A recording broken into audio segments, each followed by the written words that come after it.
Afternoon. All right. So we're going to pick up where we left off. Professor Covers, Yes, ma'am. I am so nervous about this class. Well, The classes are remember, every Friday, 5 to 7, I have tutoring time for y'all. So just come on in with any question you have. And well, it's not that that's not the problem. The okay, problem is when we take the tests and we have to, and we're being timed, and we got to stop and watch videos in the middle of the test. Some of the tests have videos, some of them have, a lot of labeling and stuff where the diet, you got to revert back to the diaphragm. It's just a lot. I know. There's a lot of material in this, and that's one of the reasons that I always suggest with a course like this that you develop what's called a study strategy. Okay. It's the same kind of approach you want to take for a course like A&P. Now, y'all took A&P, correct? Yes. Yes. Okay. So you might remember that with all that material, the best way to approach it is to do it in bite-sized chunks. Okay. You don't want to cram all that material in at one time because it won't stick. So what I suggest doing is to keep a separate notebook. And in that notebook, you're going to, as you read the chapters, write down the bold-faced terms and you're going to define them. Okay. You're going to write down the major concepts and define that. And you're going to draw any pictures and label them. Okay. And the idea behind doing that is it makes it stick in your head better so that you can retain it for the test.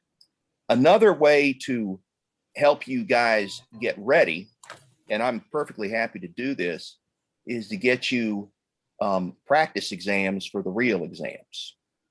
And those will have keys with them. And you can practice with those to see how well you're holding on to the material. All right. And that'll help you be ready for the real thing and you'll do better. Okay. So, what I will do, in addition to what I'm sending you guys, is I will send you practice exams. What I might even do is put some practice exams up on the Connect site that don't have any point value to them. Okay. And you can go through those and take them and see how you do. Okay. And they'll be drawn from the same block of questions that the actual exams are drawn from. And so that'll help you understand what they're asking for and how they want it. Okay. The fact that it's timed is sort of a requirement for the course. Okay. And that's to make sure that you're not simply opening the exam and then just looking up the answers, because then that indicates that you're not really studying the material. You're just using it as reference. And you want to study this just like you would study an actual test. Okay. So you want to make sure that you have the knowledge in your head to begin with, and then you want to go ahead and take the real exam. But I will definitely put practice exams up there for you to help you out. Okay. Now, you know how on Connect it has the book before Right. we take the test. It got the book module. Right. Okay. I noticed that it has some stuff highlighted and in bold. Is that the stuff that we need to, because that stuff is in the book as well. Is that the Right. stuff that we need? Is that keying us to let us know that's what we need to focus in on? Well, those are definitely important points. Okay. So I would make those priority to know, but that doesn't mean that the rest of the chapter is not important. Okay. So it's just it's a little bit of a guide for you, but the Learn Smart exercises are kind of there to walk you through the chapter and 4. There we go. 4. To walk you through the chapter and kind of introduce you to the material in a way that helps you for the actual exams. Okay, so those are sort of training exercises. I would think of the Learn Smarts more as homework and the exams as your testing component. Okay, so the Learn Smarts are just there to say, do you know what this is? Do you know what that is? And so on. Okay. Friendly streaming. What are you talking about here? Friendly streaming. All right, here we go. All right, so there we are. Okay, good. Now we've got what we need. We should be ready to go. Okay. So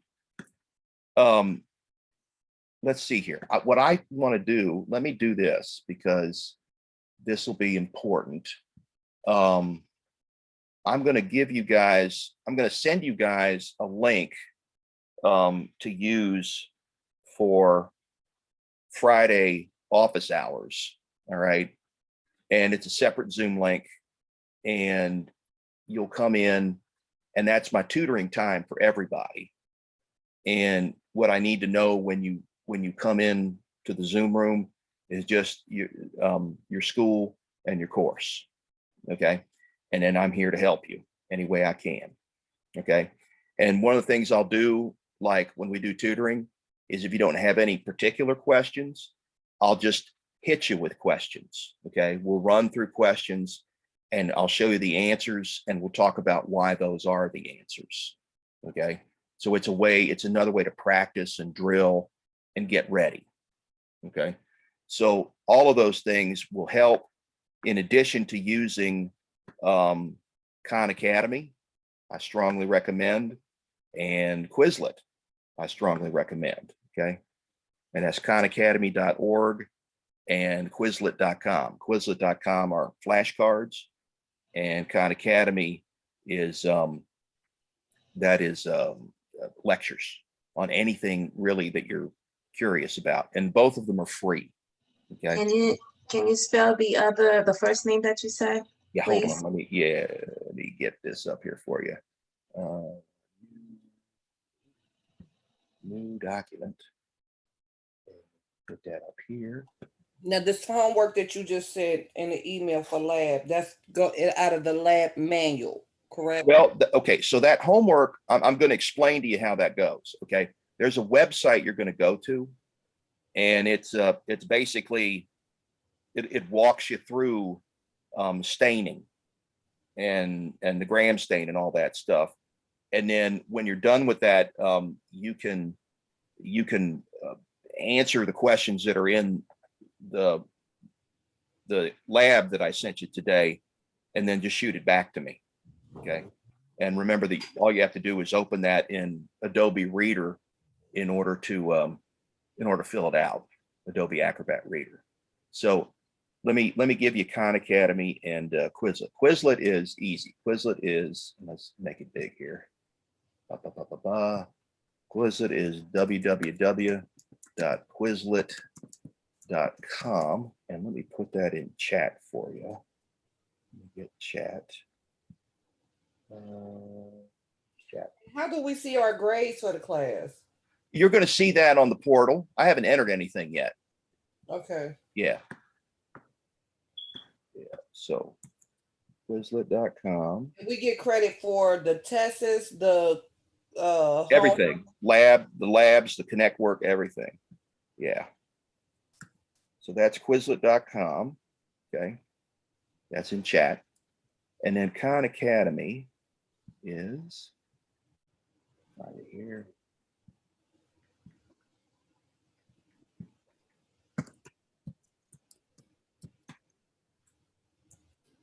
Go. There we go. Yeah, www.khanacademy.org. So let me get that up here too. Put that in the chat. Okay. those are both free. Okay. And you can ask any question you want on Khan Academy, and you'll pull up a lecture on it. Okay. So that's the wonderful thing about it, is that for nothing, you basically get access to expert lecture, and they even do, on some of them, question and answer about the topic that you're interested in. So they'll have, like, you'll listen to a little lecture, and then they might have a little quiz that follows it to see if you retain the information. Okay. It's very, very good, not just for this course, but for any course you take. It's a wonderful study aid, and it's amazing that they provide it free of charge. Right. So that's a really nice bonus. All right. I want to make sure that I am recording. I'm sorry, I missed almost everything. My internet has been. Oh, go to Can you chat. please Go to repeat chat, it? Regina, and it's Okay, yeah, the answers are in chat. So let's thank you. yeah.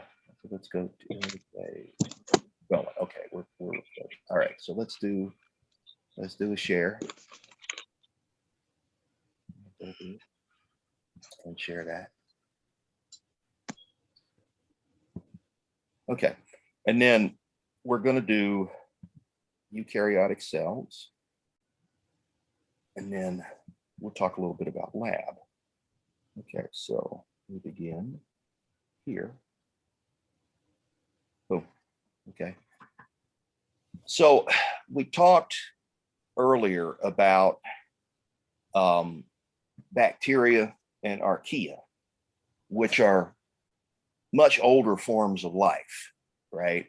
They were on the planet way before our nearest ancestor was. And that's why their architecture, the way their cells look, how they're put together, is a lot different than the way our cells are put together. Okay.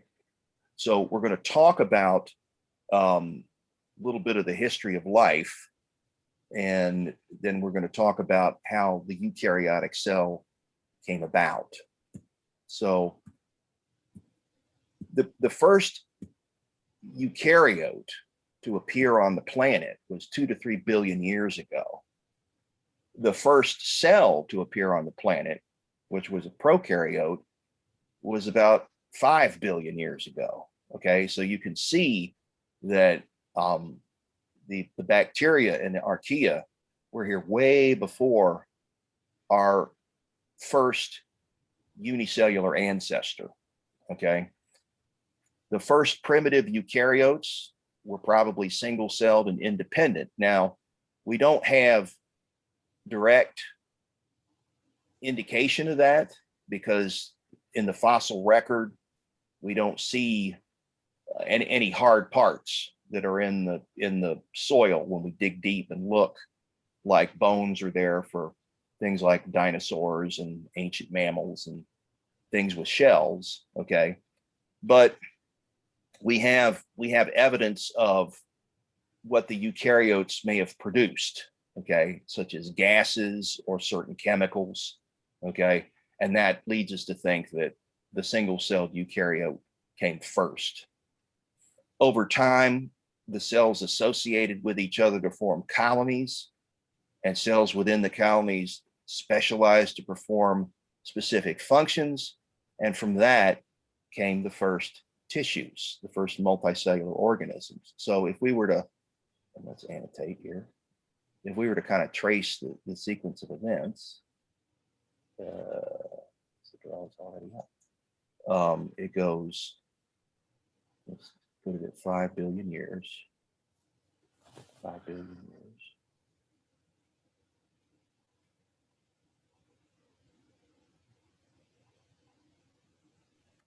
Years ago.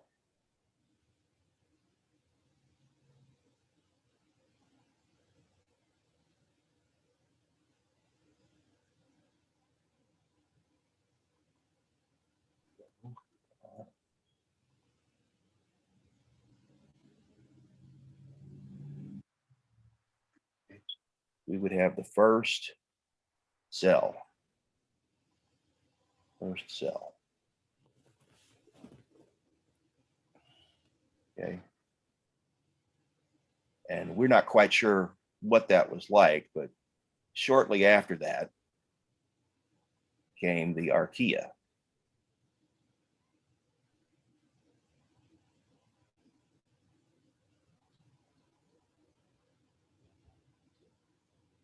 Okay.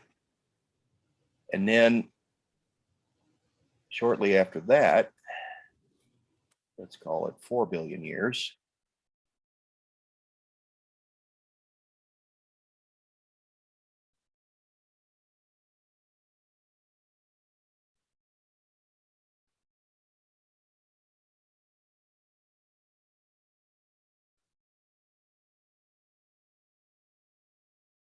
ago,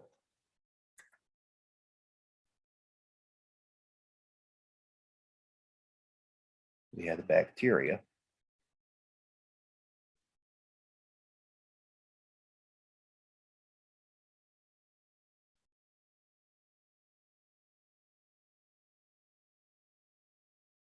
Yeah. No. And then long time goes by. And then about 2 billion years ago,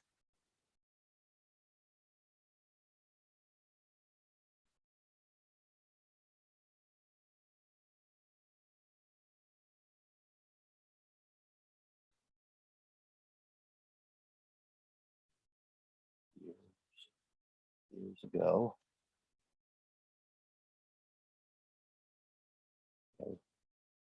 we have the first eukaryotic cell.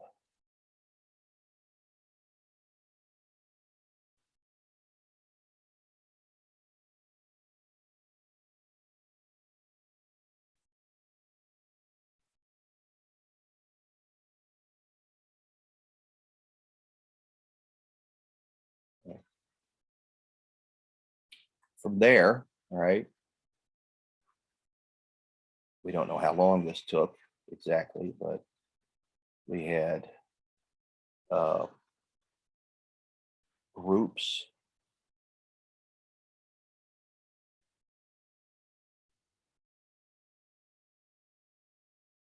of cells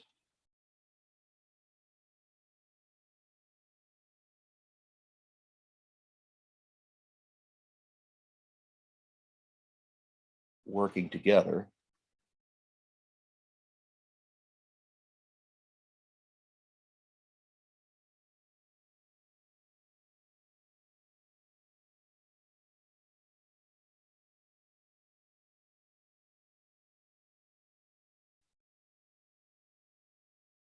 okay. And then from that, we got the first tissues.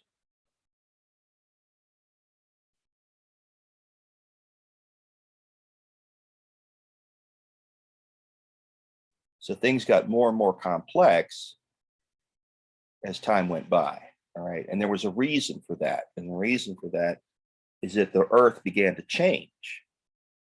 Initially, 5 billion years ago, the environment was pretty uniform. Everything was pretty much one way. And then as the environment began to change, you began to see different characteristics selected for different environments. Okay. Because some parts of the planet got hot, some parts got cold, some parts got wet, some parts got dry. And if you didn't change your game, you were going to get wiped out, or you'd have to adapt. And the way the adaptation worked was the same way natural selection works anywhere, which is in any population, you're going to have some individuals that have different characteristics, okay, within the same species. And as the environment around them changes, the characteristics that make it most likely that those organisms are going to live long enough to breed are the ones that hang on, and the ones that don't are going to become less frequent and may even get wiped out. Okay. So that's the way natural selection operates over many generations. Okay. And that's why it takes so long in the fossil record to see the evidence of the first multicellular organism, right? A lot of natural selection went on in order to get to the point where we would have a cell that looks like the cells that we're made out of. Okay. So if we look here at some of what we're going to talk about today, let's clear this off. Clear.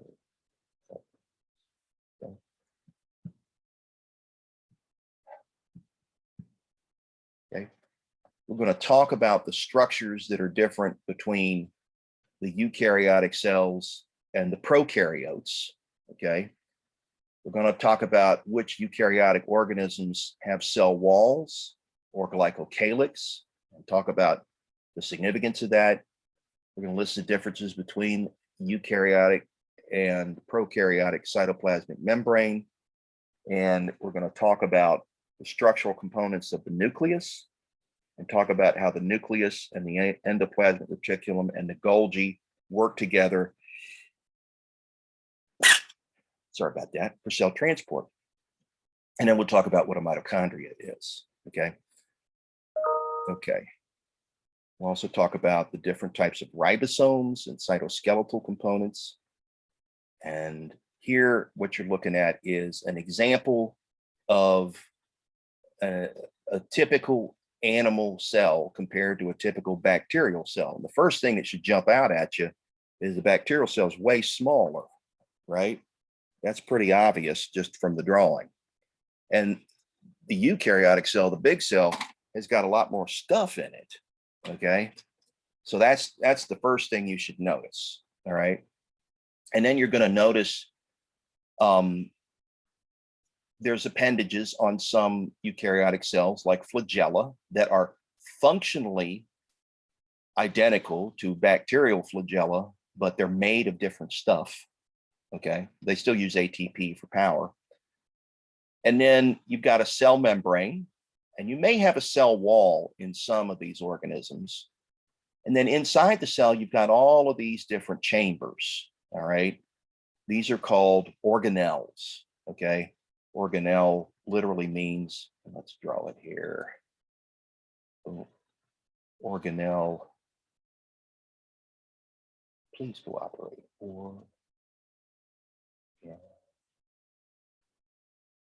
Here, maybe this will help. I'll cut the video, the drawing will be faster. Organelle. Oh, it is. Organelle. Literally means little organ, right?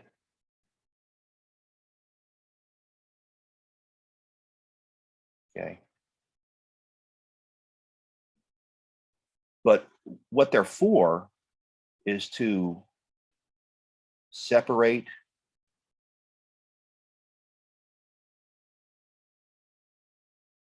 sets of chemical reactions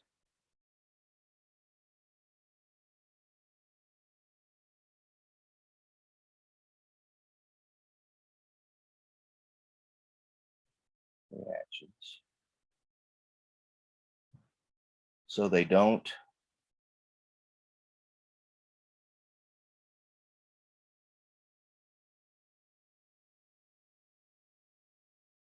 interfere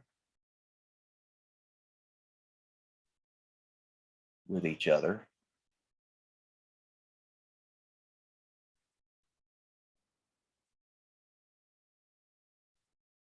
and are more efficient.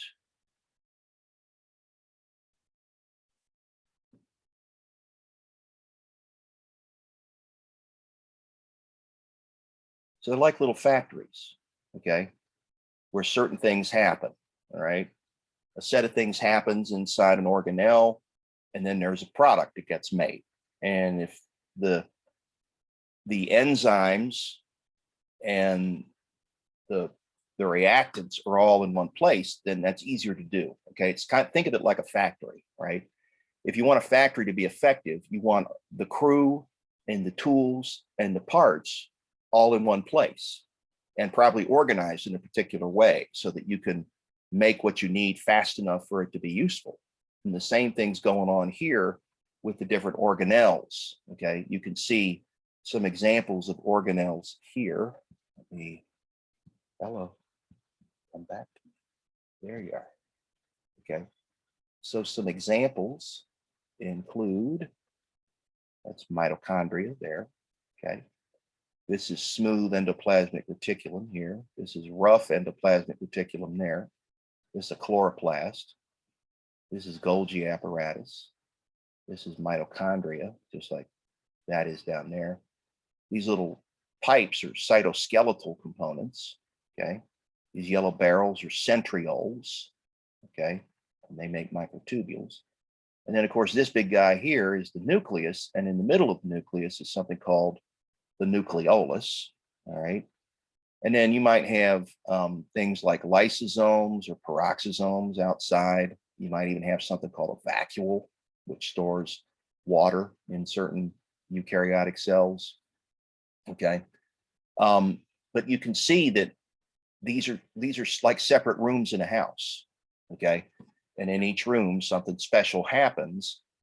And by keeping the rooms apart, things don't get messed up. They don't get interfered with, and they become more effective, okay? So let's look at some of the eukaryotic properties here, the structures, right? And let's clear off drawings. Okay, so eukaryotic flagella are, they say, different from bacterial flagella. Let's be clear. We'll call them structurally different.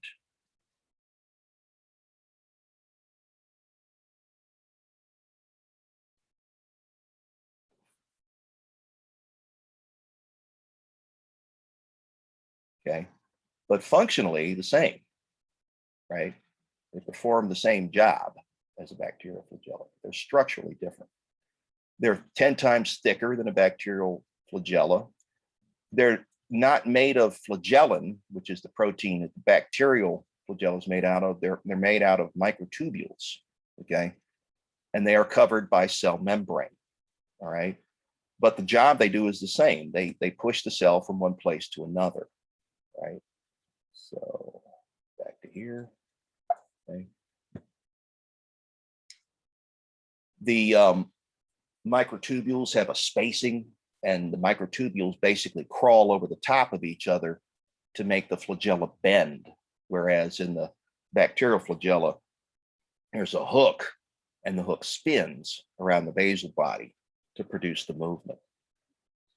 Eukaryotic cilia are a lot like flagella, but they're tinier and they're more numerous, and they're found in certain protozoa and in certain animal cells, such as in our body. They're found in the upper respiratory system and in the ducts of the reproductive system in men and women, okay?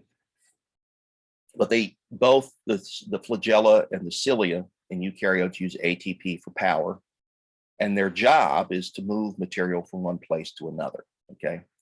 Now, why do we care that they're structurally different from bacterial flagella? Because that provides an opportunity for a drug, for a drug target, okay? So let me write that down. Drug target, potential drug target.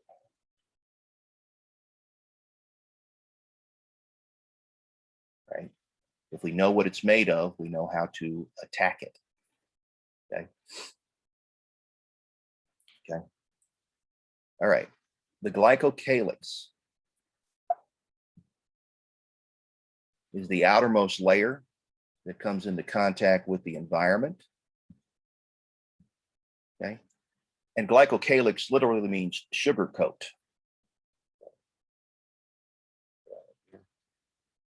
Sugar coat.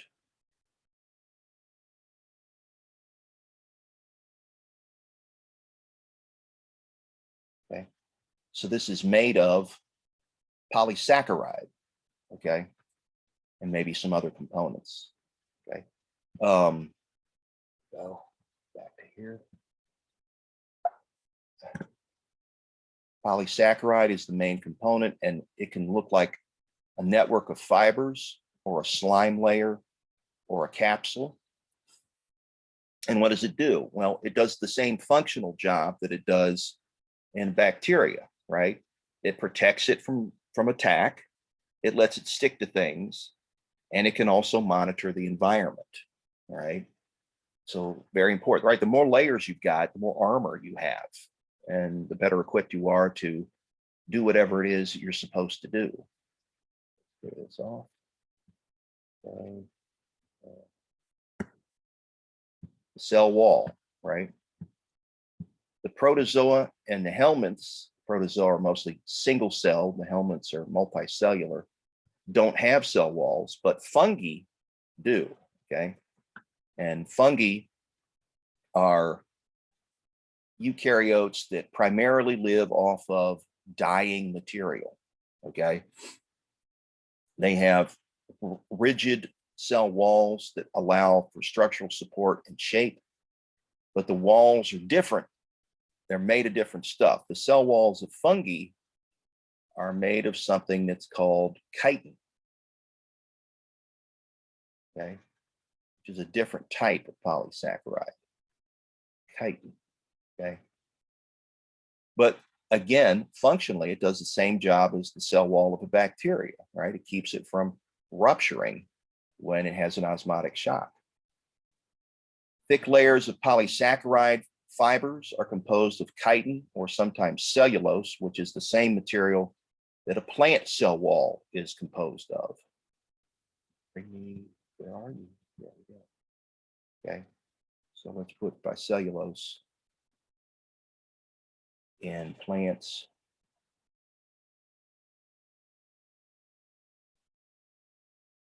And some fungi.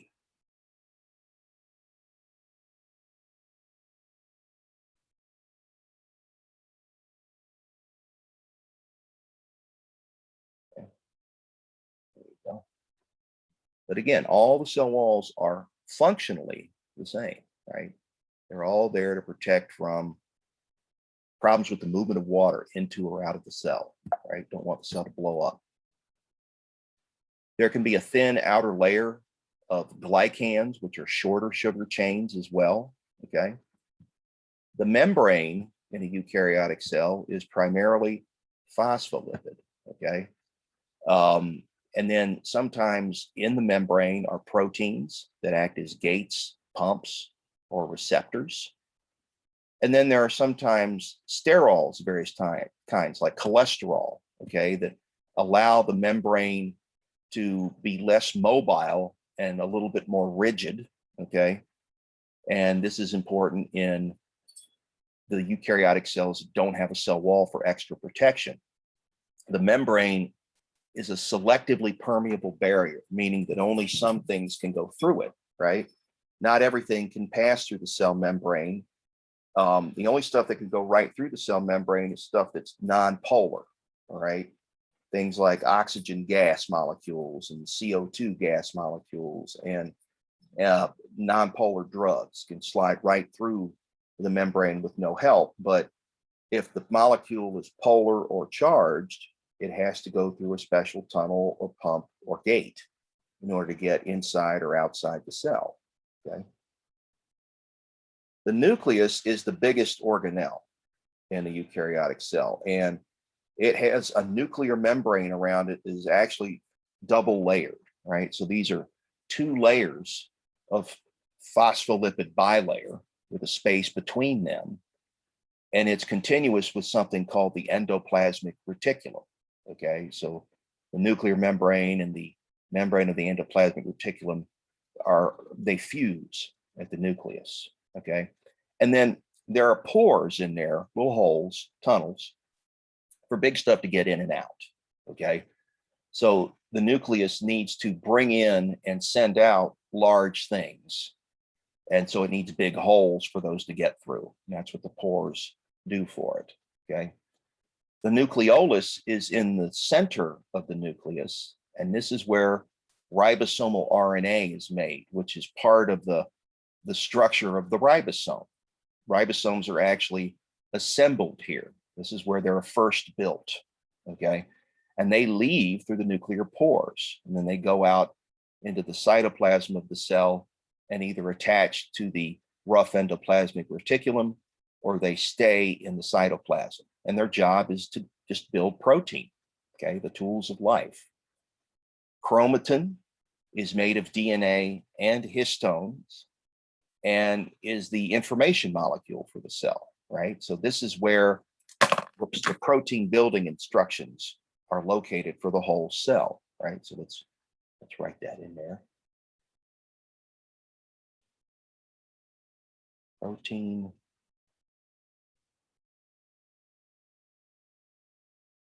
building instructions.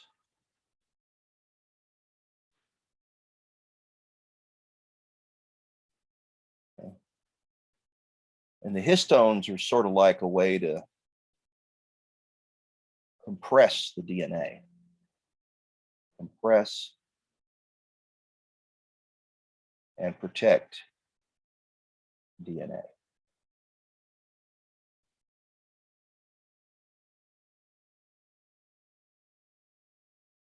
Okay. All right. So move on.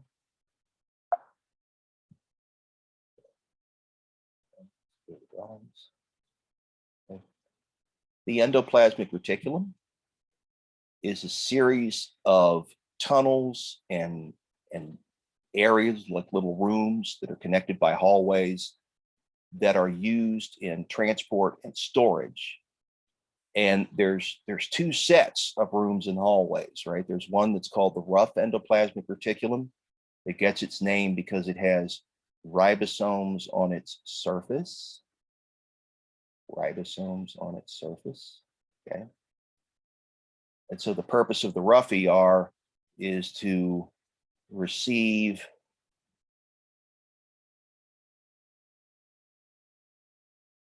protein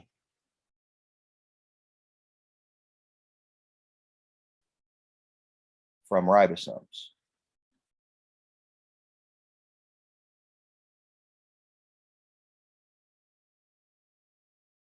Okay. Right. The smooth endoplasmic reticulum has a different job. It's there for nutrient processing, for calcium storage, for lipid production, okay, and for detoxifying damaging molecules that can get inside the cell, okay? But the smooth and the rough endoplasmic reticulum are connected to each other, right? Let's clear the drawings.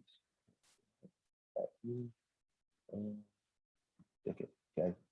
So the Golgi apparatus is where proteins are modified and shipped out to their final destination in the cell. So the way that this works, right, is that in the rough endoplasmic reticulum, proteins get made, right? So rough ER, oops, sorry, back on it.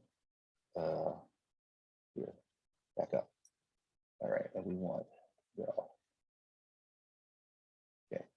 So rough ER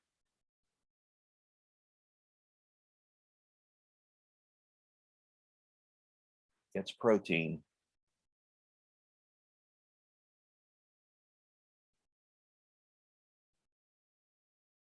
from ribosomes.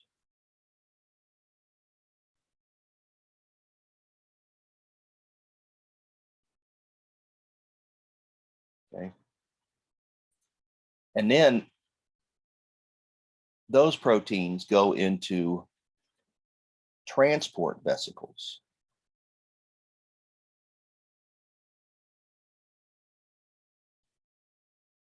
When they get to the end of the rough ER. And then those transport vesicles go to the Golgi. And then the Golgi tags them with certain molecules that indicate where they're supposed to go, and then sends them off in secretory vesicles.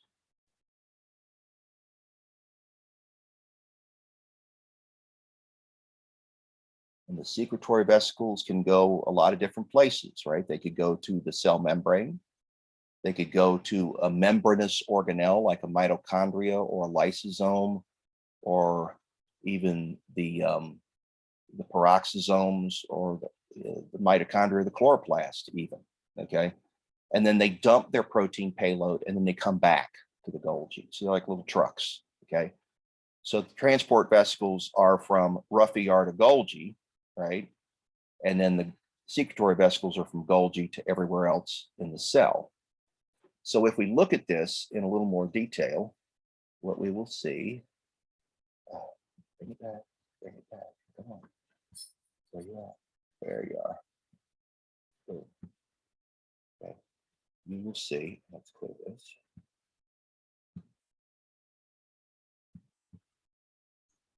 The assembly line, right? About how it is that we go from information in the nucleus to a protein doing its job in the cell, all right? So if we were to sketch this out again, let's use a different color. Let's use purple. Okay. In the DNA, you have protein building instructions that are called genes, which are just areas on the DNA that have particular protein building instructions. The genes are reproduced in a molecule of messenger RNA. Okay. So that's like a photocopy of the gene. Messenger RNA leaves the nucleus.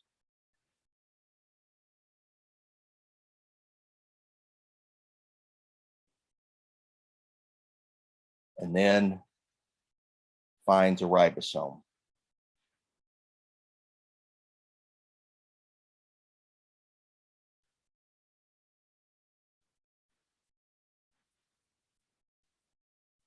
And then the ribosome reads the message.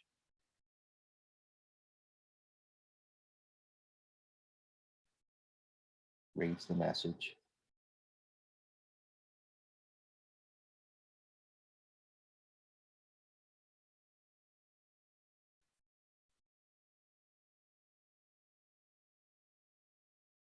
And makes the protein.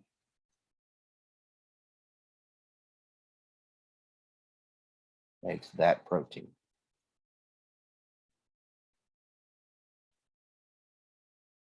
Okay. And then that protein is going to go into the rough ER, to transport vesicles,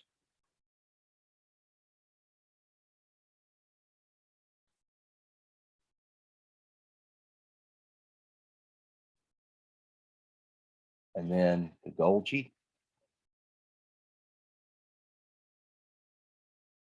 and then secretory vesicle,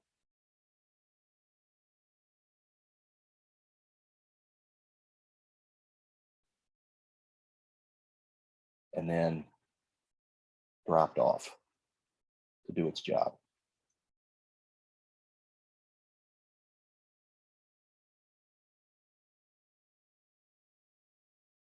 Okay. So that's a series of events, right?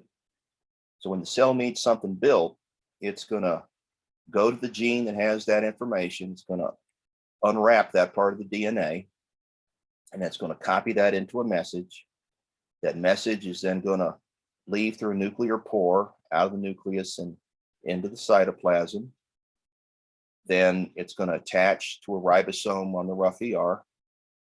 The ribosome is going to read it, going to make the protein, and that protein will end up inside the rough ER. It'll work its way to the end of the rough ER. A transport vesicle then buds off with that protein in it, fuses with the Golgi. The Golgi then tags that protein for its destination, just like putting an address label on it. He does that by putting particular chemicals on those proteins. And then it loads them into the secretory vesicle. And then that secretory vesicle goes wherever it's supposed to go. Okay. So proteins that have a similar destination are going to end up in the same secretory vesicle. Okay. Now, there's some proteins that get made in the cytoplasm and just stay there, right? So what happens to those is that the message leaves the nucleus, the ribosomes hop on it, and they make the protein, and the protein just stays in the cytoplasm. okay? But these are for proteins that have a specific destination that have to be dumped off other than the cytoplasm. So if we look here at vesicles, give me up here. There we go. Okay, here drawings. Okay. You can see here that there are other chambers inside the cytoplasm that have particular jobs. Okay.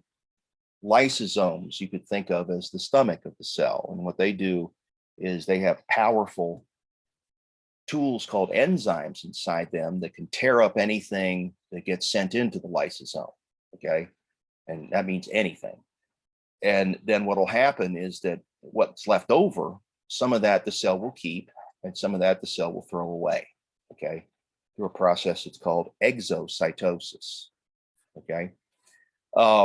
When things wear out inside the cell, they get tagged and then sent to the lysosome so they can be broken down and recycled. And when the cell is done with itself, when it gets to the end of its life, the lysosome actually opens up and then eats the cell from the inside out.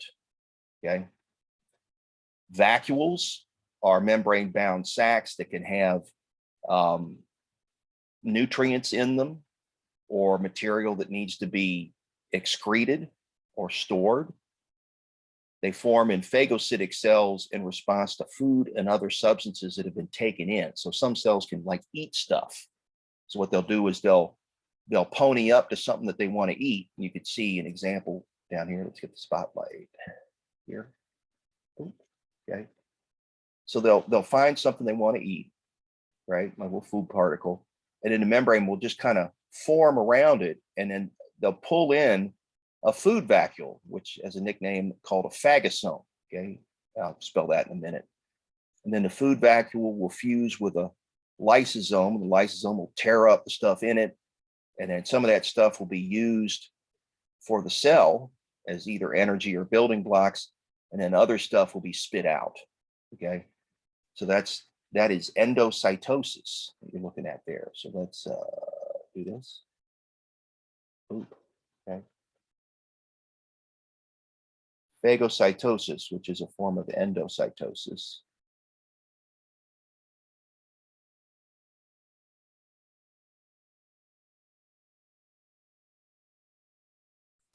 You could think of as cellular eating.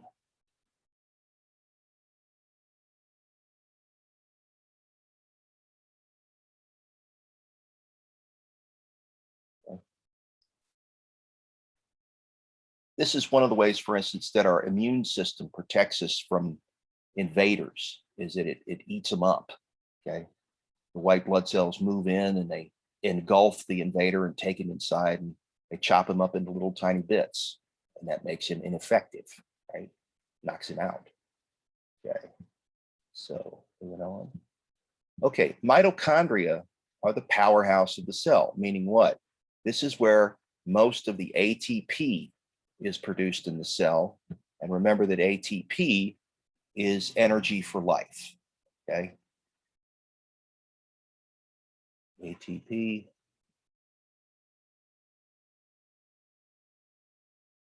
Energy for life.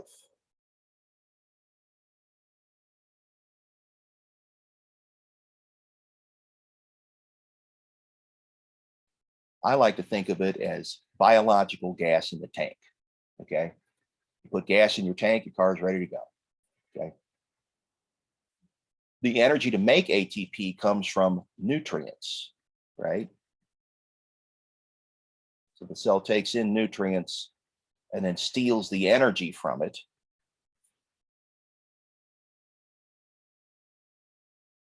to make ATP. Okay. And then the ATP is used to drive everything else. So a mitochondria is about the size of a bacteria. It has two membranes, an outer and an inner membrane. And the inner membrane has these folds and ridges that are called cristae. Okay. And the cristae are there to increase the surface area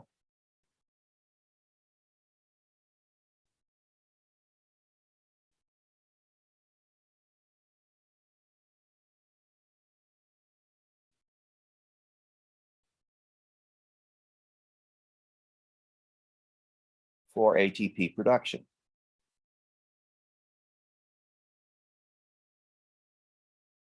So you could think of the Christie as like more workspace, okay?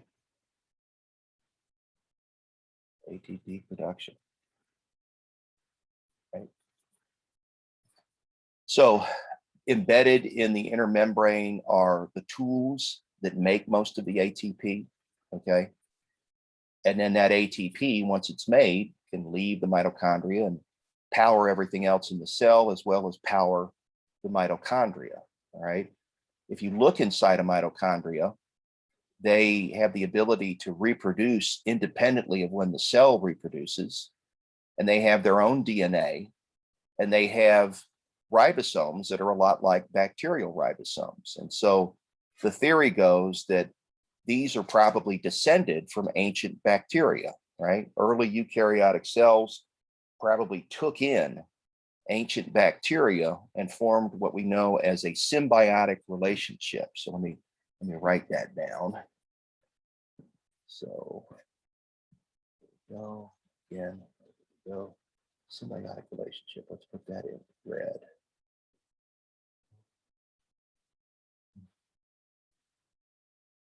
Boom, red. Symbiotic relationship.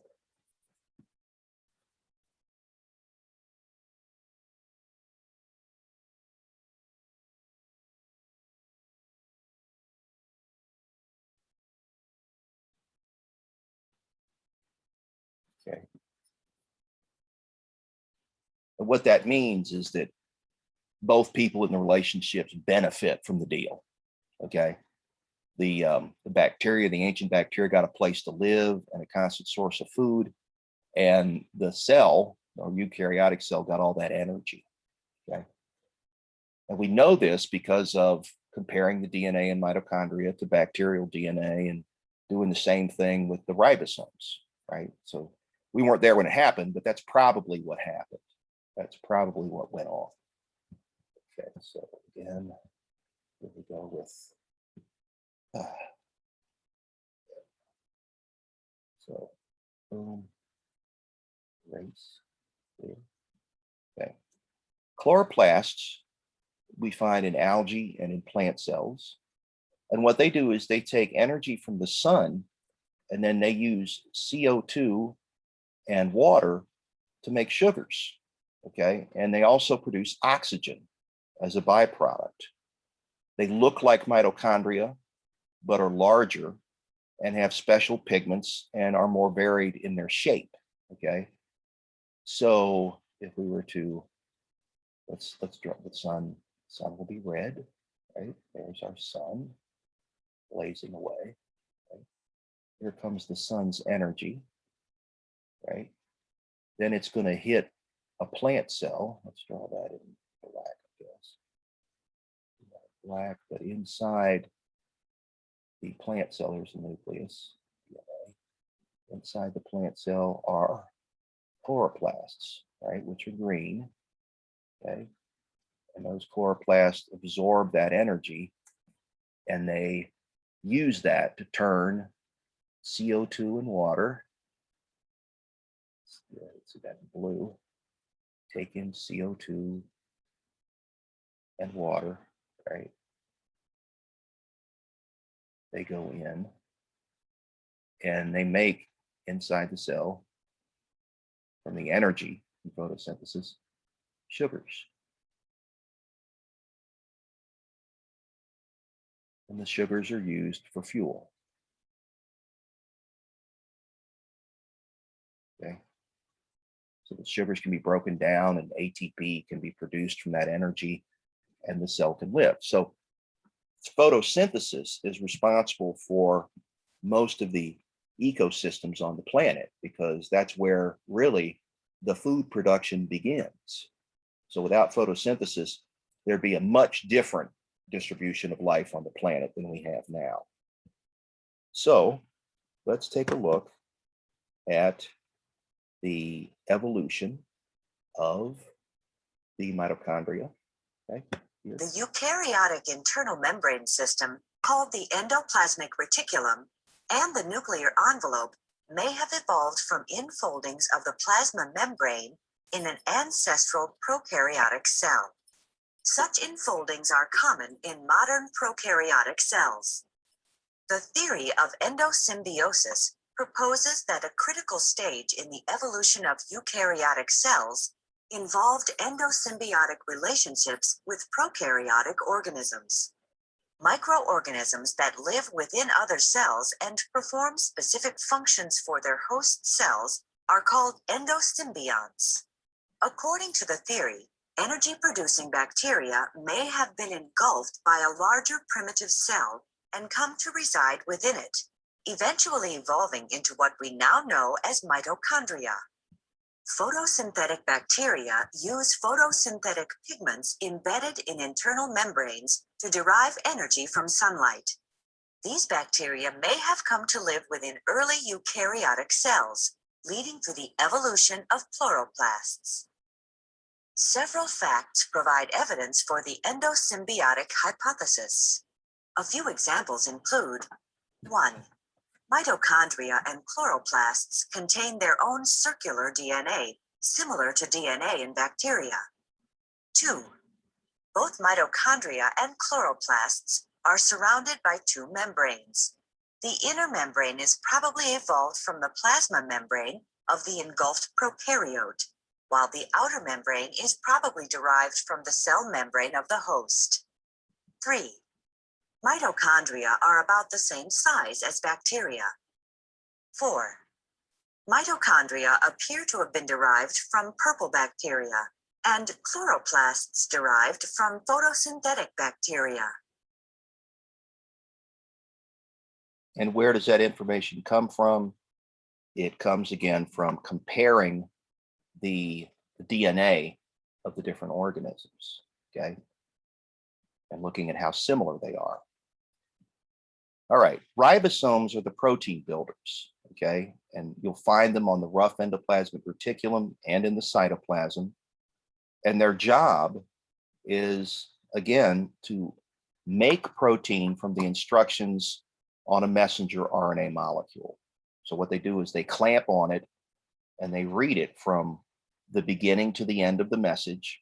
And as they read the message, they pull in the correct amino acid, and that becomes part of the polypeptide chain.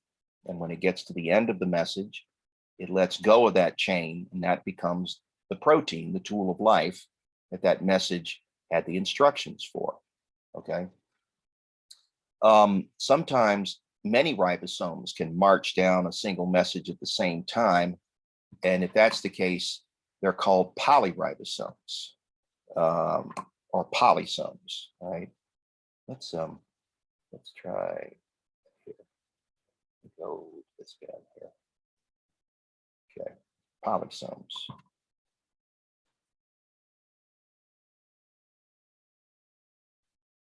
Polysomes. And all that indicates is that there's a lot of protein getting made wherever you find those things, okay? There's a large and a small subunit of a ribosome, just like there is in a bacterial ribosome. But again, it's built from different stuff, okay? It's built of protein and ribosomal RNA, but the proteins and ribosomal RNAs are different in our ribosomes, eukaryotic ribosomes, compared to bacterial ribosomes. And the only reason we bring that up is because that means that we can make drug targets out of bacterial ribosomes, right? We can make a drug that goes after a bacterial ribosome, but does not go after our ribosomes, okay? So that's important. The cytoskeleton has a lot of different jobs, okay?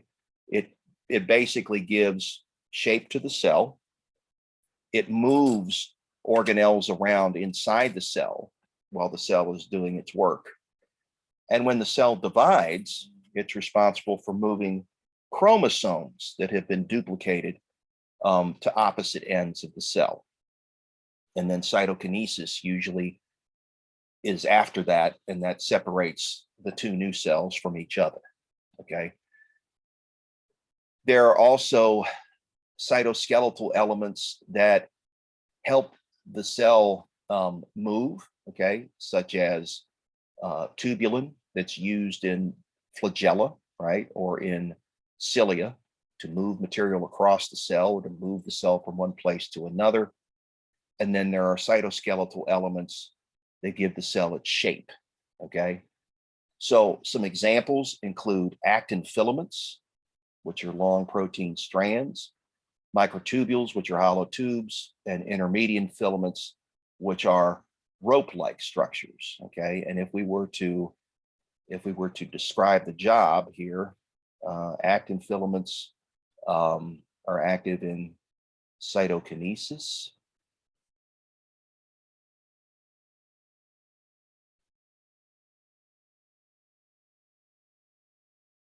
That's chopping the cell in half after the nucleus is divided, right? Microtubules are for their tracks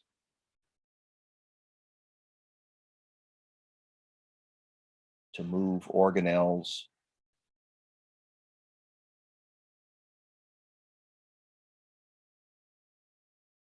and chromosomes.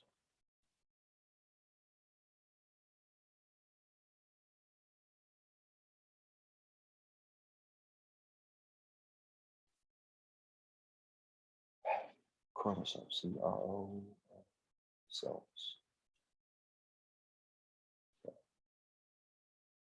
Okay. And intermediate filaments are primarily there for shape, cell shape. Okay.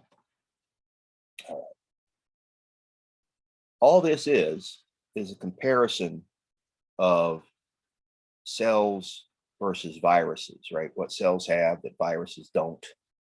And this is why viruses aren't technically considered living things. And then it compares the different types of cells to each other.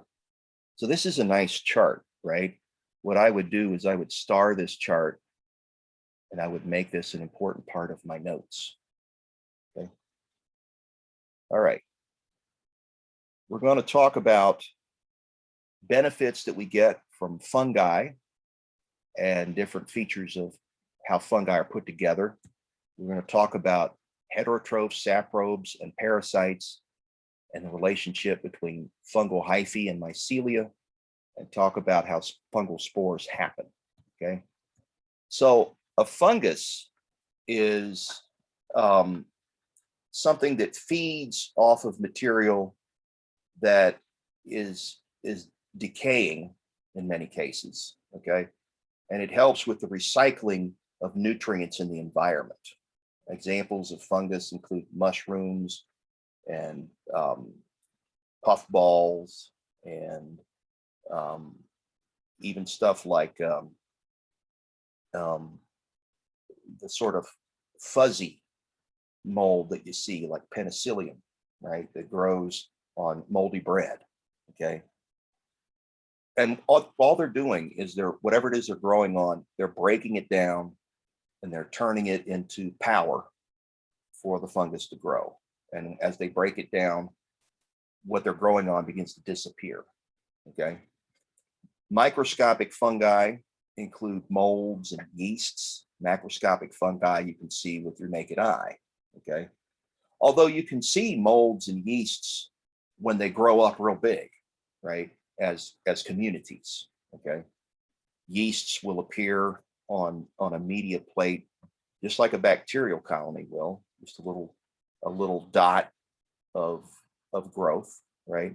And a mold will appear like a fuzzy dot, okay? Different forms of fungi include unicellular, colonial, and then complex, okay? So let's take a look at fungus, okay? One example is yeast, right? Yeast have a round to oval shape. They reproduce asexually if they have to, right? Just by dividing through a process known as budding. But they also produce hyphae, which look to us a little bit like roots or shoots, but they're actually different, okay?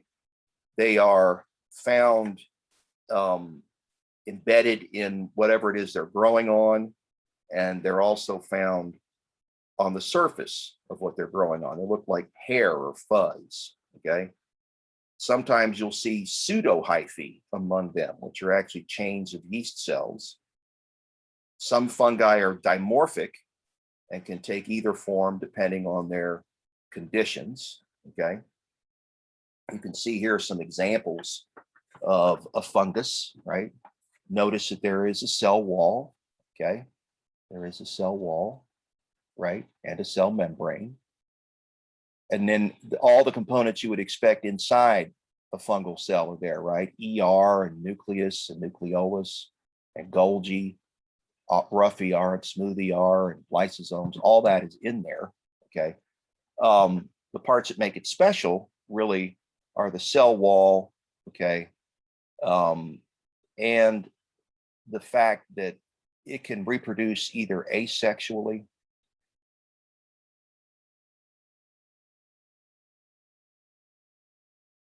or sexually.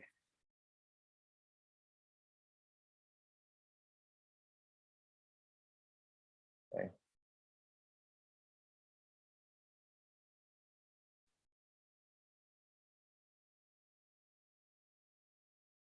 Meaning it can either just divide, budding, right?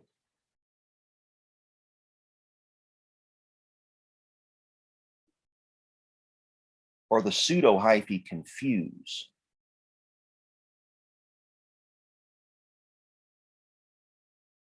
And make a new yeast cell that has genetic material from both of the cells that fused, okay?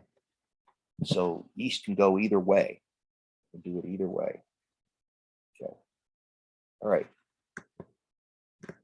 Let's take just a 10-minute break, get something to eat, and we will be back.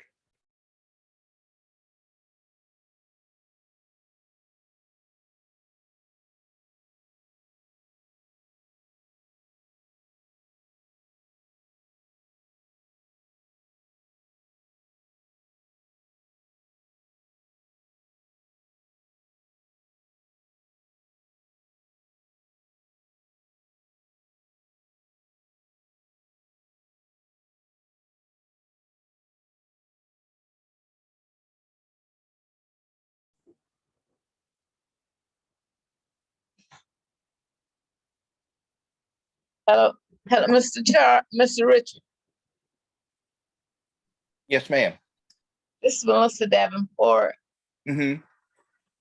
I was in your class last week. I left a message. I was in your class last week, but it was on towards the end, like 10, 15 minutes before it was the inner end. I got And you. I got you in the attendance. You're good. Okay, and I didn't receive no paper, like no paperwork. And Okay. my syllable, I haven't received anything yet. Okay. I'll send that to you today. Okay, thank you Thank so you. much. Appreciate it.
Okay.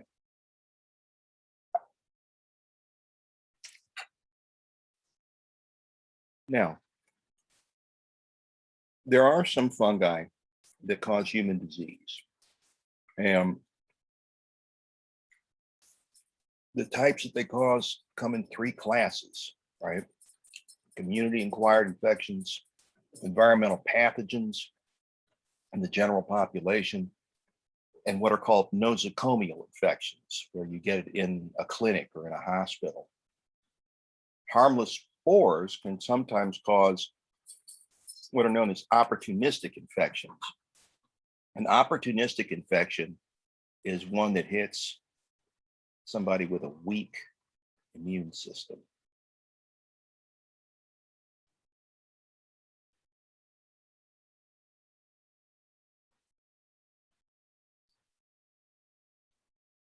Okay. So it takes hold and grows where normally your immune system would keep that from happening. Okay. This happens in people that are on chemo or AIDS patients. All right. Fungal cell walls can produce stuff that causes allergies. And then there are toxins that are produced in poisonous fungi that can kill you. Okay.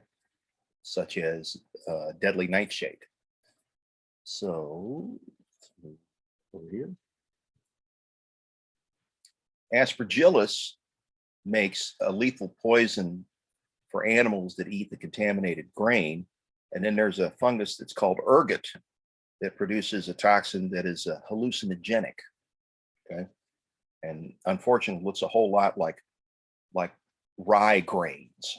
Okay. This is one of the reasons people think that the Salem witch trials happened, was because people accidentally ate ergot contaminated rye in their bread and were seeing things and acting funny. Okay. A lot of the species are bad for corn and grain, can cause disease in domestic animals that eat the contaminated crop. They rot fresh produce during shipping,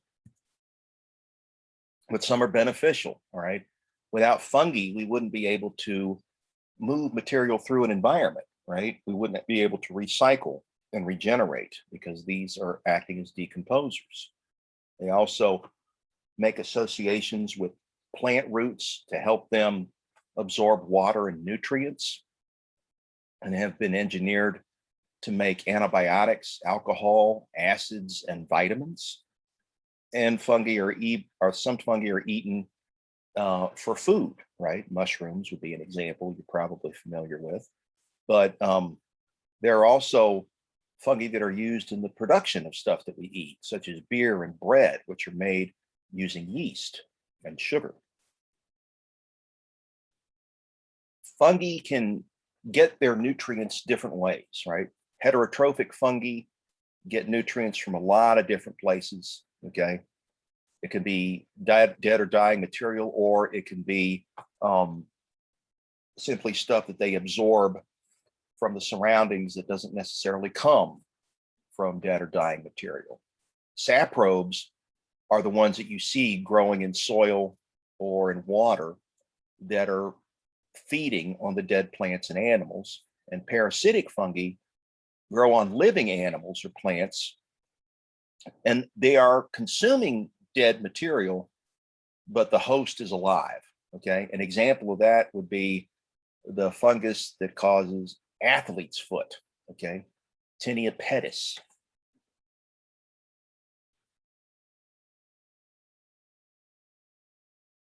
Is the name for that. All right. And what it does is we usually get this in the wintertime. Put athlete's foot up here.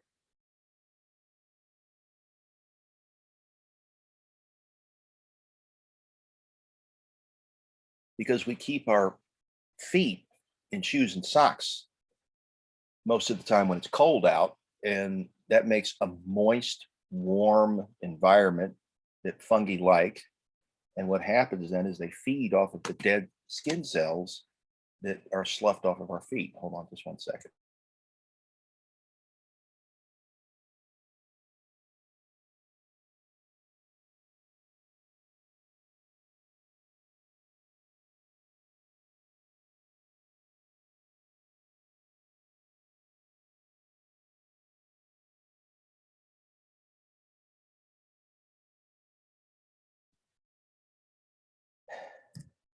And so what happens is you get that itchy, burny, peely,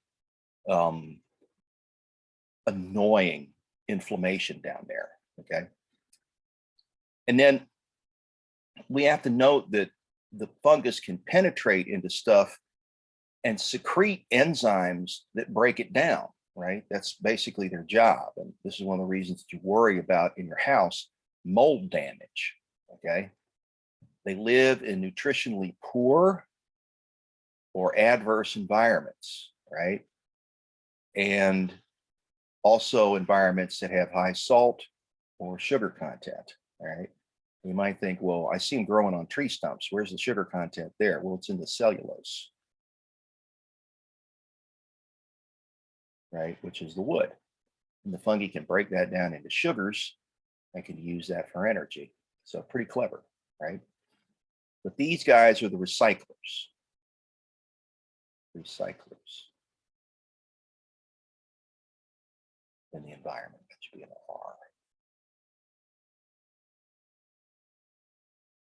You could also call them decomposers.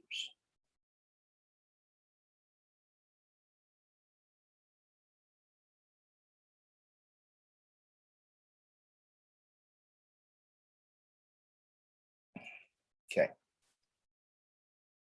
What do they look like? Well, cells of microscopic fungi can be colonies or can be just like groups of cells. Yeasts look a little bit like bacteria, but they're bigger and they have a uniform texture and appearance on media. Okay. Colonies of filamentous fungi are going to look fuzzy. Okay. Mycelia are the mass of hyphae that make up the body of the colony or mold, and they look fuzzy. Okay. Septa are segments or cross walls found in the fungi that allow organelles and nutrients to move between separate cells. And then you've got non-septate hyphae that are one long continuous cell, and vegetative hyphae that are most of the mass that you see growing on the surface. All right. But basically, they look fuzzy. Okay. Fuzzy. So if you're growing a plate of bacteria, right, and you come in one morning and you look at it and you see fuzz on it, then that's contamination. Okay, that's one example. And then we have reproductive hyphae, and we talked about those earlier.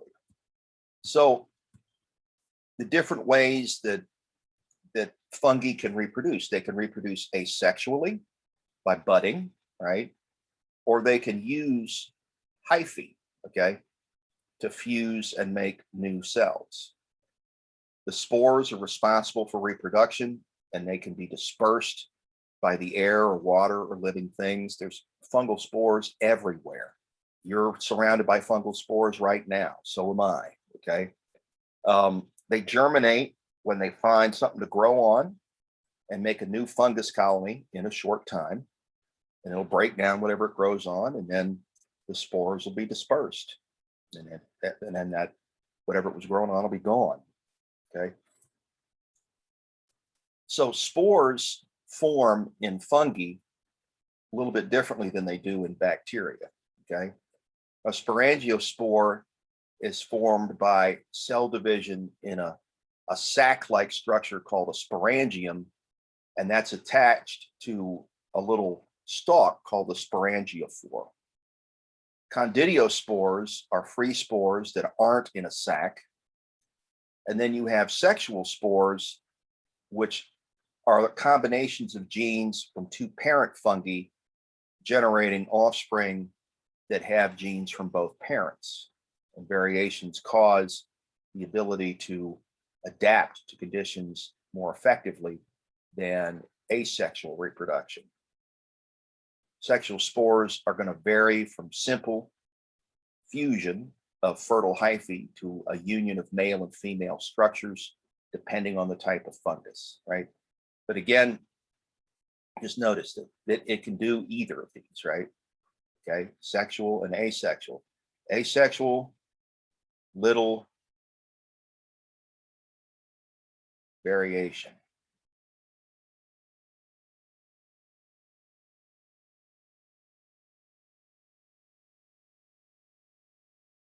in the population.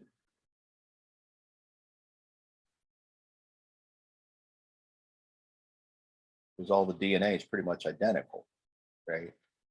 Where here you've got a lot of variation.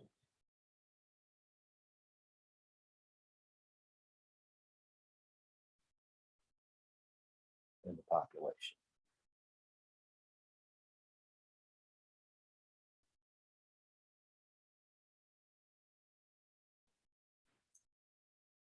Okay. We're going to talk about protozoans next. Okay. Protozoa comes from the Greek meaning first animal, right? Proto means first, and zoa means animals, right? See how we get zoo from zoa? 65,000 species of single-celled organisms. Most are harmless and they live in the water or in the dirt, okay? A few species are parasites and produce a lot of infections, okay? So, protozoans are generally single cells containing everything that we saw in a eukaryotic cell except for chloroplasts. The cytoplasm has an ectoplasm, which is a clear outer layer that helps the protozoan move, feed, and protect itself. And then an endoplasm, which is where we're going to find the nucleus, the mitochondria, and different vacuoles, okay?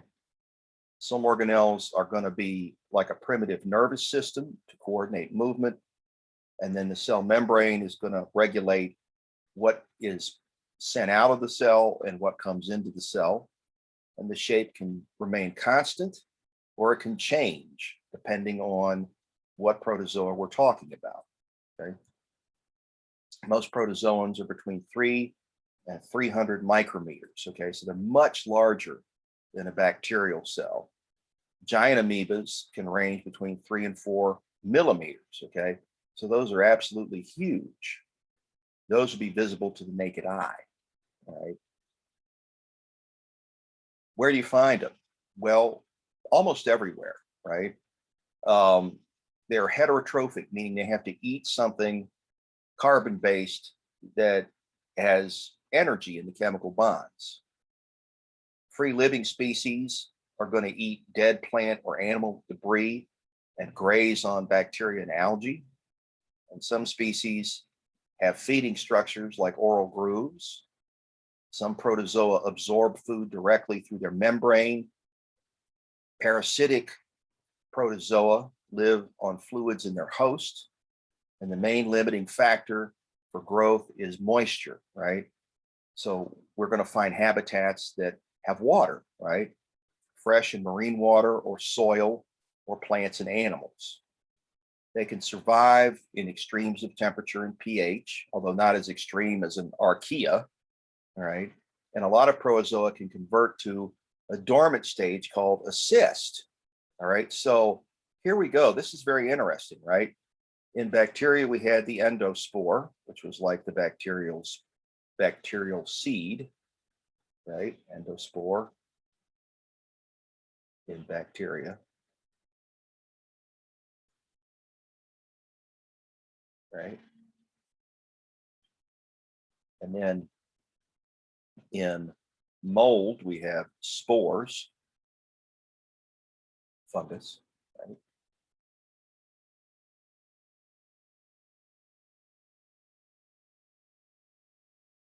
Right. And then here in the protozoa, we have cysts. They all do the same job, right? They allow the organism to live through tough times. So the only way to totally wipe out these guys is to have conditions that are going to take care of these forms of each of the organism, right? They can nuke the spores, nuke the endospores, nuke the cysts. Because if you don't do that, it's going to regrow, okay? Different types of protozoa go through different stages in their life cycle, okay? And some of the stages are harmless and some of the stages are very harmful, okay? The trophozoite is the feeding stage where the organism can move around and needs food and moisture to be active. The cyst we talked about is that dormant stage. And then you can see here an example of how we cycle, right? We can start up here at 1. Here we got the guy actively feeding, moving around. Then the environment changes, right? It dries up or there's nothing to eat. The cell rounds up and loses motility, and you get a cyst wall forming around it, okay? Now the cyst wall is going to be different chemically from the cell wall in a bacteria or in a fungus, but it's going to serve the same purpose, okay, in the protozoa. And then you get the mature cyst, the dormant resting stage, and then moisture and nutrients come back. The cyst wall opens up and back comes the trophozoite, and we're off to the races, okay? Most of the damage in most of the life cycles for the ones that cause disease is in the trophozoite stage, okay? So put here tissue damage.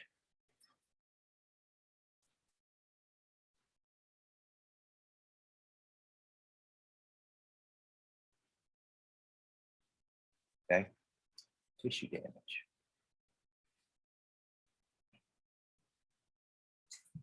Some protozoa groups are only going to be trophozoites, and then some alternate between trophozoite and cyst. An example, Trichomonas, which is an STD, does not form cysts and has to be transmitted by contact with contaminated bodily fluids.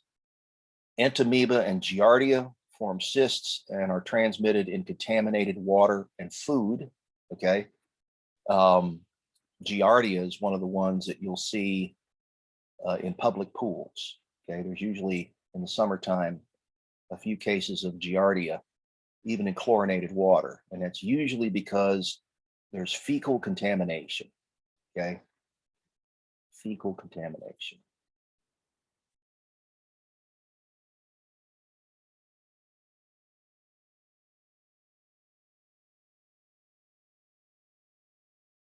Meaning what? Poop, okay? All protozoa reproduce by asexual division, by mitosis, okay? Or in some cases, fission, okay? Sexual reproduction can occur as well. Ciliates can do conjugation, where 2 cells fuse and exchange genetic material. And this results in more variation in the population. So you can see some examples of protozoa here. And what you'll notice about them immediately, just taking a survey with what you're seeing here, is that they all look a lot different from each other, okay? And that's not a coincidence. The protozoa category is one of the places that we put organisms that we can't put in any other category, okay? And so you're going to see protozoa that are, you know, that have unusual shapes, some that have fixed shapes, some that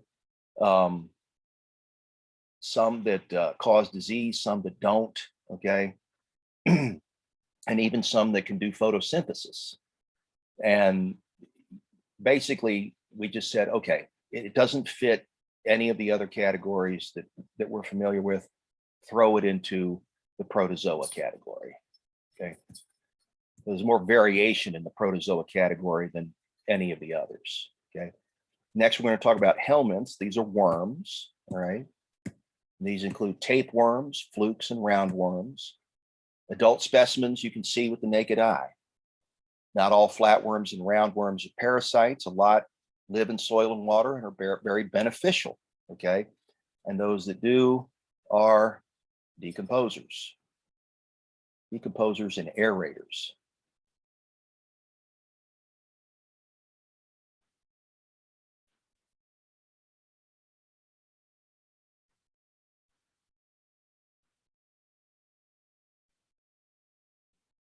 Okay, aeration just means that you make tunnels in the soil and it makes it easier for water to seep down, okay? Parasitic helminths spend their lives in the intestinal tract at some point. Some different types include flatworms called platyhelminthes, sometimes known as nematodes. They have a segmented body, and they can be divided into tapeworms or flukes, okay? And roundworms, which have an elongated cylindrical unsegmented body. So you can see some examples here, right? So here we have segmented.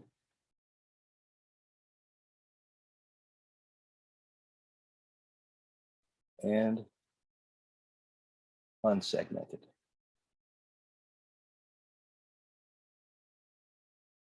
But this is a much more complex body plan than anything we've seen before, right? This actually has body systems in it, reproductive system, digestive system, and all that, whereas everything we've looked at up to now is a single cell, okay, and doesn't have all of this.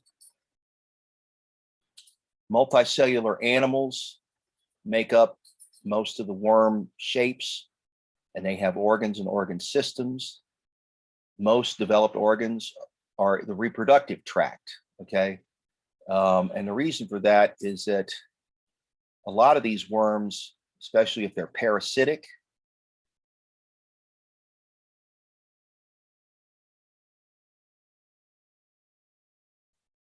have lost most of the function of the other organ systems because that's provided by the host. And so their only job is to keep reproducing, right? So the reproductive tract is emphasized quite a bit, okay? So all the other systems are kind of minimal.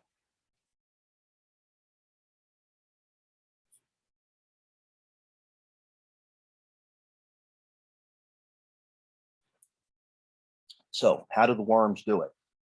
Well, complete life cycle is going to include a fertilized egg, a larva, and an adult. The adults get nutrients and reproduce sexually in the host. Example, nematodes, the sexes are separate and they're different in appearance. Trematodes, the sexes can be separate, or both sexes can be within the same animal, meaning in a trematode, it can reproduce with itself. Okay, a little unusual, but there you go. And then cestodes are usually hermaphroditic, meaning they have male and female reproductive parts in the same organism. In a helminth, you have to transmit an infective form, which is either an egg or a larva, to the body of another host. The host where the larva develops is called the intermediate host. Adulthood and mating occur in the definitive host. Sources for human infection are contaminated food, soil, water, or infected animals. Routes of infection are by ingesting it, taking it in your mouth, or penetration of unbroken skin, right? So some of these guys can actually burrow through your skin and get into your body, which is kind of nasty, okay? Fertilized eggs get released into the environment and are provided with a shell and more food to allow them to get to the larval stage, but they are vulnerable to heat, cold, drying, and predators. Certain helminths can lay 200,000 to 25 million eggs a day for the life cycle to get completed. So that's a lot. You can see here, again, the common name, the disease that it causes, the life cycle, and how it gets spread to humans, okay? So the bottom line for us is stay away from contaminated water, soil, or animals, okay? You have to break the cycle somehow. Let's look at a typical cycle. Let's look at a pinworm, right? That's the formal name for the pinworm. Common infestation of the large intestine, 2 to 12 centimeters long, cylinder shaped. The life cycle, the eggs are swallowed. So they're picked up from another infected person or the objects that they touch. The eggs hatch in the intestine. The larvae mature into adults within a month. Male and female worms mate. So here you can see separate sexes, right? There's the female and there's the male. Okay. The female migrates to the anus to deposit the eggs. This causes itching. Intense itching ensues. The scratching spreads the eggs. Okay.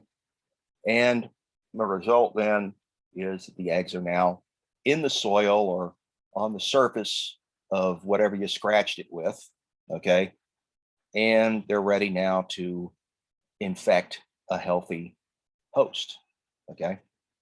So how is it that we're ingesting these eggs in the first place? Well, for kids, right? We're touching something contaminated and we're putting it in our mouth, right? One of the ways that infants explore the world is to stick everything in their mouths. And so this is one of the ways that you can pick it up. Okay. There are about 50 species of parasitic worms for humans that are all over the world, more of them in tropical areas than in places like where we live. Okay, we're in the cold. The estimate of cases is in the billions, and they're everywhere. They're not just in developing countries. And a conservative estimate of 50 million helminths are in North America alone, right? So we've got them up here. And this is why you want to be careful with, playing in bare feet. Don't be barefoot, right? Don't swim in or ingest contaminated water.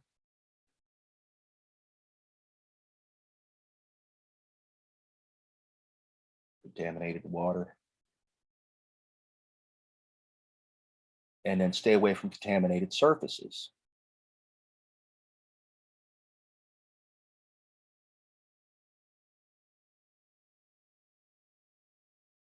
Okay. So those are some precautions, all right? But the worm does his damage by attaching to you, and that causes inflammation and scarring, okay? And then when our immune system moves in to try and knock it out, healthy tissue can be hurt, okay? Because it'll use chemical weapons that, well, they're going to damage the worm, can also damage healthy tissue nearby, okay? Okay, so that takes care of the worms and protozoa. And so what we want to do now is talk a little bit about the Gram stain. Okay, so let's pull that up.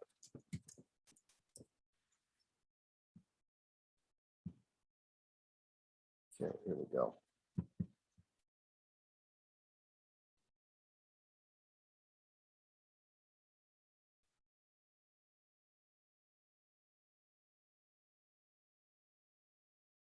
Cool.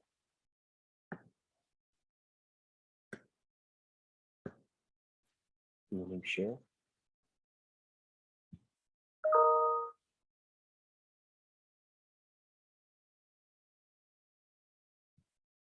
The Gram stain is the most widely employed staining method in microbiology. It is a differential stain because it divides bacteria into two classes, gram-positive and gram-negative. In the first step of the Gram stain procedure, cells from a fresh culture are transferred to a clean slide and allowed to dry. If the cells are on an agar plate, they should first be transferred to a liquid medium for dilution. The cells should form a thin, barely visible film. This can be achieved by smearing cells obtained from the surface of an agar medium or from a liquid culture. Fresh cultures must be used because as cells age, they lose their ability to retain the stain. The cells are then fixed to the slide by passing slightly above the flame of a Bunsen burner. After passing above the flame, the slide should feel warm when touched to the back of the hand, but should not be too hot. The fixed cells are then stained with the basic dye, crystal violet, for 30 to 40 seconds. The slide is then rinsed with water to remove excess stain. At this point, all cells appear purple under the microscope. Next, a solution of Gram's iodine is added and retained on the slide for about 1 minute. The iodine combines with the crystal violet to form a di-iodine complex. thereby decreasing its solubility within the cell. At this point, the cells still appear purple. The cells are then decolorized by washing with ethanol or acetone. This is the differential step. Gram-positive bacteria retain the crystal violet, whereas gram-negative bacteria do not. The ethanol or acetone should be added dropwise, with the slide tilted at an angle until the drop coming off the edge of the slide just starts to become colorless. Even gram-positive cells can lose the crystal violet iodine complex during prolonged excessive decoloration. Excess ethanol is then washed off with water. When viewed under the microscope, gram-positive cells appear purple and gram-negative cells are colorless. Finally, the rinsed cells are covered with the counterstain safranin for 20 to 30 seconds. This stains the gram-negative bacteria pink. After rinsing with water, the slide is dried with filter paper. When viewed microscopically, the gram-positive bacteria are purple and the gram-negative bacteria are pink. Generally, the gram stain correlates with the cell wall structure among the bacteria. The ethanol is thought to shrink the thick peptidoglycan in gram-positive cells, thus retaining the dye. The thick, dehydrated peptidoglycan layer of gram-positive bacteria appears to be a permeability barrier, preventing the loss of the crystal violet iodine complex. In contrast, the peptidoglycan in gram-negative bacteria is very thin and has large pores. Ethanol may extract lipids and increase the porosity, thus removing the crystal violet iodine complex. So what I've given you in your homework, your lab work, is a lab to fill out where you're going to determine the shape and the gram characteristics of the photos in the report. There is a website that I'm going to provide you that will help you with that, okay? So wait for that website and go there and do that exercise before you fill out the actual lab, okay? And then you'll just email it back to me and I'll include that in your scores, okay? The reason that we stain is to see the cells, right? If we don't stain the cells, then they'll be transparent, right? And we won't be able to make out their shape or any of their appendages. So remember that we use the stains to see the shape, see what's hanging out of the cell, right? Cilia, flagella, whatever. And then in the case of differential stain, like gram stain, what color it is, right? And that tells us something about the what the cell wall is made out of, okay? And that's one of the ways that we can classify the bacteria so that we can find the antibiotic that works best against it, right? And that's why we do all of that stuff. So does anybody have any questions before we bump out? Remember that I'm going to send you both of these podcasts, and I'll also send you the website to go to do the gram staining exercise, okay? And you'll just do that in a web browser, all right? Instead of in a real lab. Everybody cool with that? Yes. Okay, sounds good, y'all. I thank you for coming today. And Thank you for teaching us today. yeah, it was fun. So I will see you guys next Wednesday.